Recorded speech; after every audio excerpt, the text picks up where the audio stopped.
Hello and welcome to Moneylife News and Views. I'm Debashis Basu.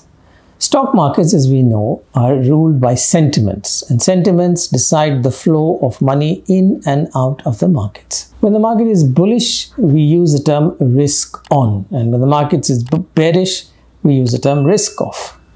The US market and the US economy have a profound influence on emerging markets like ours, and so it usually pays to pay attention to what the US markets was doing. Now, until recently, until the previous week, the US market has been sharply down and on a risk-off mode. The reason for that was a very, very sharp rise in US bond yields. The US 10-year yields had gone up to 5% in the third week of October, a level reached only last in 2007. Now, the monetary policy seemed to favor higher yields, higher interest rates. In fact, the term that everybody was bandying about is higher for longer. Now, to control inflation, the Federal Reserve had pushed the benchmark interest rate in just 16 months from 0.25% in March 22 to as high as 5.5% in July 23. This is one of the fiercest rate hikes in the history of the United States. Now, the rates have gone up to as high as the highest level in 22 years. Last week, after a monetary policy meeting, Fed announced a pause, and this pause for the second time. There was an earlier pause in September, but people still thought that the interest rates would keep going out. This is the second time the Fed announced a pause in its rate hiking, and the market interpreted this as extremely bullish, and a risk-on period seems to have started. One of the things that Fed said that the bond yields are anyway so high, so we don't need to increase our rates. The bond market is doing the job for us. As I said, the traders and investors have interpreted this as highly bullish with no chance of rate hikes any further. In fact, people are talking about rate cuts 6 months from now. The benchmark S&P 500 rallied 5.85% in just 1 week, and the Indian market, after weeks of decline, has stabilized and started to look up. The question is this another deceptive bounce? Are we getting an all-clear signal from the economy? Or is the market in any case climbing a wall of worry? What kind of worry? Wars, rate hikes, global trade weakness, and rise of protectionism.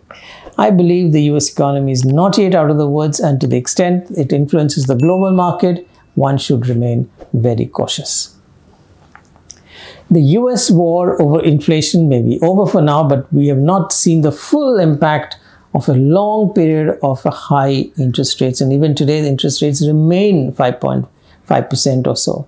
The US consumer inflation has dropped from a year-over-year peak of 9.1% in June 22 to just 3.7% last month. But just 3.7% is well above what keeps the Fed comfortable, which is a 2% target. Now, indeed, it would be facile to think that the sharpest rate cycle over just 16 months would damage the economy only minimally, and we can get away with it. Rate increases hit the economy with a lag, and we are yet to see how small businesses and consumers deal with a massive rise in interest rates in the US. As long as the Fed rate and the long-term bond yields remain high, the negative impact on the US economy continues. At 5.5%, Fed's benchmark rate is 2 percentage points above inflation. A 2% real yield is a serious damper on economy and has been so for many years in history. This is a statistical data. Now, but is the economy really weakening? Because people talk about very robust US economic growth. Well, that is previous quarter.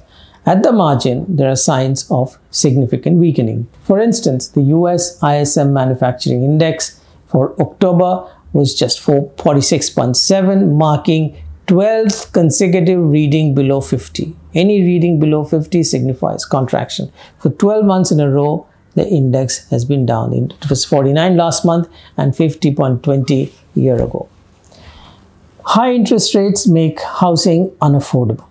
Now, what is the data over there? The Housing Affordability Index of the US National Association of Realtors has hit a 40-year low. Affordability of houses is at a 40-year low. This is not surprising because nationally, the average long-term fixed mortgage rate is nearing 8%. That's higher than some of the rates that you get in India, which is so amazing. And its highest level in 23 years. Some more data. Heavy truck sales are falling off the cliff. On Friday, shipping giant Maersk, which is a bellwether of global logistics, announced the results. They announced 10,000. They announced a cut of 10,000 employees from around 100,000 and said that it expected the profit to be at the lower end of the previous guidance. The stock fell 13%. The CEO of Maersk said, "Our industry is facing a new normal with subdued demand, prices back in line with historical levels and inflationary pressure on our cost base." In fact, the stock is down to a level of October 2020, which is during the pandemic. For decades, we have had a very low interest rate, high manufacturing, a lot of global trade, and therefore nobody paid attention to what used to happen when the reverse happens, which is a lot of protectionism, higher interest rates and high inflation. This was the period of 1970s. And what characterized the period of 1970s? Labor action, strikes and lockouts.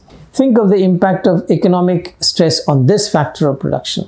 Worker strikes in the US are at the highest since 2000, with 4.1 million days lost in August due to labor activism. According to Bloomberg, unions are winning big for the first time in decades. Workers are resetting their expectations and demanding more than they did a few years ago in response to higher cost of living. Unions are negotiating large contract entitlements, 25 to 28% pay rises, more time off, and so on and so forth. It takes 24 months for a Fed tightening cycle to show up in the US labor market.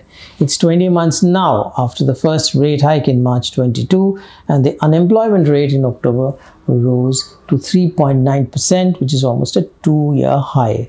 Jobless claims are up 9% in the past 6 weeks and 26% in the past 12 months. 1/3 of the new jobs added are from the government. It's government which is acting as the engine of growth. It's very similar to what's happening in India. Also, there were downward revisions to the August and September payroll numbers. Indeed, payroll numbers have been revised down for every month for the last 12 months. For every month of 2023, that's for the last 10 months.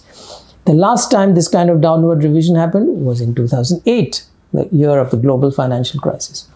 Now, all this does not mean that the stock market will not rise over the short term, because the market looks at short-term factors, few weeks or maybe a month and a half, and in response either rises or falls. In this case, there is enough of reasons for the stock market to rise because of a severe fall before that, the Fed pause, and so on and so forth. But the lagged effect of an extremely high interest rate is still on the cards, and there are lots of evidence, as I pointed out, on the labor market, on the real estate market, and so on, where it's already started to show. So the question is, will emerging markets like India escape if US tilts into a recession and it tilts into a higher inflation and low growth? That's a period of stagflation. Thanks for watching this. If you liked it, please do share and do subscribe. Thank you.